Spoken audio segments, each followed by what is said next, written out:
Morning class. Welcome to 7th class. आज हम computer का 4th लेसन पढ़ेंगे। 4th chapter is advance feature of MS Excel 2010। Excel के कुछ फीचर्स के बारे में हम फर्स्ट यूटी में पढ़ चुके हैं। आइए इस चैप्टर में हम एक्सेल के कुछ एडवांस फीचर्स के बारे में पढ़ते हैं। सबसे पहले पढ़ेंगे इंट्रोडक्शन। जब एक स्प्रेडशीट रेडी हो जाती है तो हम उसे विभिन्न उद्देश्य के लिए विभिन्न तरीके से यूज़ कर सकते हैं। कभी कभी हमें एक निश्चित उद्देश्य के लिए डेटा को फिल्टर और शॉर्ट करने की आवश्यकता होती है। एक्सेल डेटा को प्रॉपर ऑर्डर में ऑर्गेनाइज करने में आपकी हेल्प करता है। आप अपनी आवश्यकता अनुसार डेटा को असेंडिंग और डिसेंडिंग ऑर्डर में शॉर्ट कर सकते हैं। इस चैप्टर में हम एक्सेल के एडवांस फीचर जैसे शॉर्ट, फिल्टर, फॉर्मेट करना आदि पढ़ेंगे। फर्स्ट आता है आपका relative cell reference. By default MS Excel में सेल रेफरेंस रिलेटिव रेफरेंस ही होता है। रिलेटिव सेल रेफरेंस उस सेल को की पोजीशन को दिखाता है जिसमें फॉर्मूला लिखा होता है। इस प्रकार जब आप कोई फॉर्मूला किसी अन्य रो या कॉलम में कॉपी करते हैं तो रेफरेंस ऑटोमेटिकली चेंज हो जाता है, लेकिन फॉर्मूला सेम रहता है। इसलिए आप हर समय सेल एड्रेस को चेंज किए बिना सेम फॉर्मूला किसी भी सेल में यूज़ कर सकते हैं। फॉर एग्ज़ाम्पल, जैसे मान लीजिए यहाँ पर ये टेबल दिखाई हुई हैं। इसमें आपने फॉर्मूला टाइप किया सम B5 कॉलन B8, जैसा कि इस फिगर में दिखाया गया है। इसको जब हम कॉपी करते हैं तो क्या चेंज हो जाएगा, कैसे चेंज होगा? Sum C5 colon C8 when copied across to the next cell. जब हम नेक्स्ट सेल में इसको कॉपी करेंगे तो इसका एड्रेस कैसे चेंज हो जाएगा? C5 कॉलन C8, जैसा कि इस पिक्चर में दिखाया गया है। नेक्स्ट है आपका एब्सोल्यूट सेल रेफरेंस। ये सेल रेफरेंस हमेशा सेल की स्पेसिफिक लोकेशन को रेफ़र करता है। जब हम फॉर्मूला किसी रो या कॉलम में कॉपी करते हैं तो रेफरेंस ऑटोमेटिकली एडजस्ट नहीं होता है। फॉर एग्ज़ाम्पल, इस पिक्चर में जैसे दिखाया गया है कि जब हमें सेल्स स्टाफ की कमीशंस को कैलकुलेट करना है जब फॉर्मूला नीचे कॉपी किया जाएगा तब हम सेल B10 को चेंज नहीं कर सकेंगे। इसके लिए आपको सेम रो और कॉलम का रेफरेंस चाहिए होता है।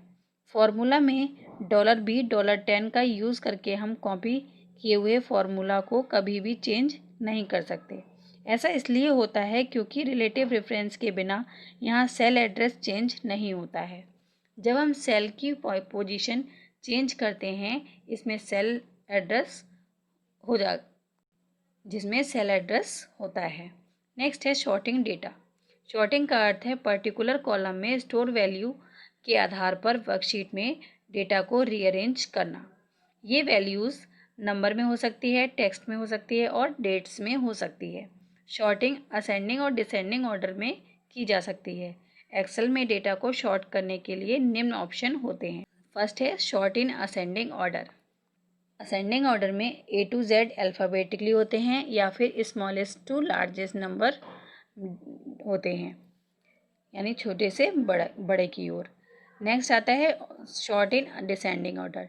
जब हम डिसेंडिंग ऑर्डर में शॉर्ट करते हैं तो अल्फ़ाबेटिकली कैसे शॉर्ट होता है? Z से A तक, और नंबर्स में कैसे स्टोर होता है? Largest to smallest. नेक्स्ट आता है कस्टम शॉर्ट। कस्टम शॉर्ट में आपकी बैकग्राउंड कलर के साथ और फॉन्ट कलर के साथ डेटा शॉर्ट होता है। नेक्स्ट है शॉर्टिंग वर्कशीट में किया जाने वाला बेसिक टास्क है।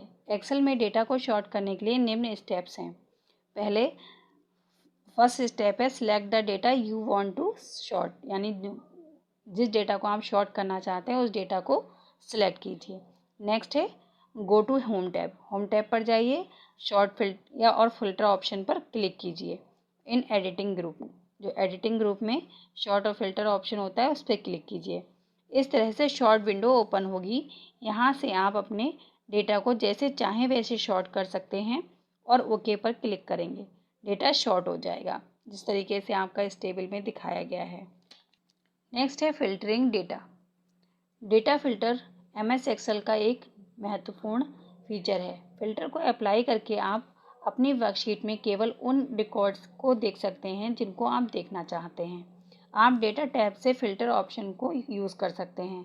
MS एक्सेल में डेटा को फिल्टर करने के लिए दो ऑप्शन होते हैं, ऑटो फिल्टर और एडवांस फ़िल्टर।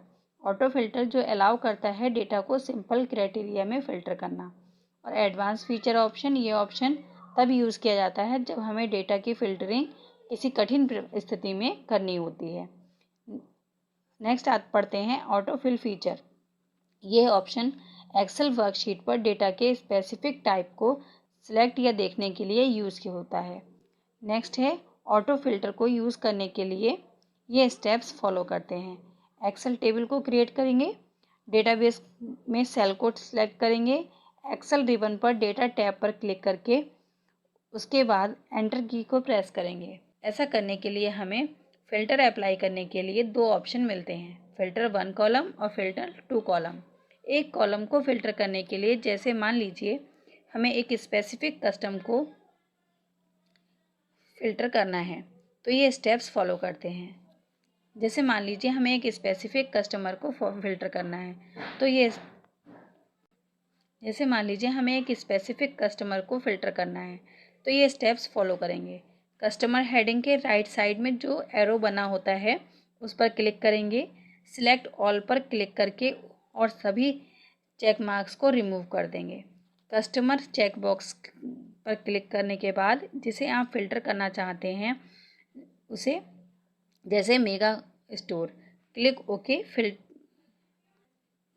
जैसे मेगा स्टोर पर क्लिक करने के बाद आप क्लिक ओके पर क्लिक करेंगे। फ़िल्टर्ड लिस्ट, इससे लिस्ट जो है वो फ़िल्टर हो जाएगी, आपको इस तरह से दिखाई देगी।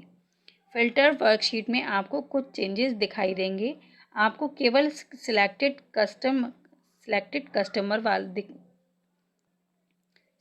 कस्टमर वाला कॉलम दिखाई देगा, बाकी सभी कॉलम छिप जाएंगे। इसी तरह से आप दो कॉलम को भी फ़िल्टर कर सकते हैं। नेक्स्ट है कस्टम फ़िल्टरिंग। कस्टम फ़िल्टरिंग का यूज़ करके आप डेटा को स्पेसिफिक कंडीशन से फ़िल्टर कर सकते हैं। ऐसे कई अवसर होते हैं जब आपको डेटा को कस्टम फ़िल्टर को यूज़ करने की आवश्यकता होती है। कस्टम फ़िल्टर को यूज़ करने की आवश्यकता होती है। यहाँ पर कस्टम फ़िल्टरिंग के कुछ स्टेप्स दिए गए हैं जिनको आप स्टेप बाय स्टेप फॉलो करके कस्टम फ़िल्टर को यूज़ करके देख सकते हैं। नेक्स्ट आता है आपका लुकअप फंक्शन। ये एक फंक्शन है जिसका अर्थ है वर्टिकल लुकअप। इसका यूज़ हम टेबल एरे की फर्स्ट कॉलम की वैल्यू को सर्च करने तथा टेबल एरे में अन्य कॉलम से सेम रो में वैल्यू को रिटर्न कराने के लिए कर सकते हैं। नेक्स्ट है आपका ऐड कैलकुलेटर। यद्यपि आप एक्सेल में डेटा को फॉर्मूला के द्वारा कैलकुलेट कर सकते हैं, लेकिन यदि आप फास्ट कैलकुलेशन करनी हो तो आप क्विक एक्सेस टूलबार से कैलकुलेटर को प्लेस कर सकते हैं ताकि वह आपके लिए हमेशा अवेलेबल रहे। Customize quick access toolbar button पर क्लिक करें। मोर कमांड पर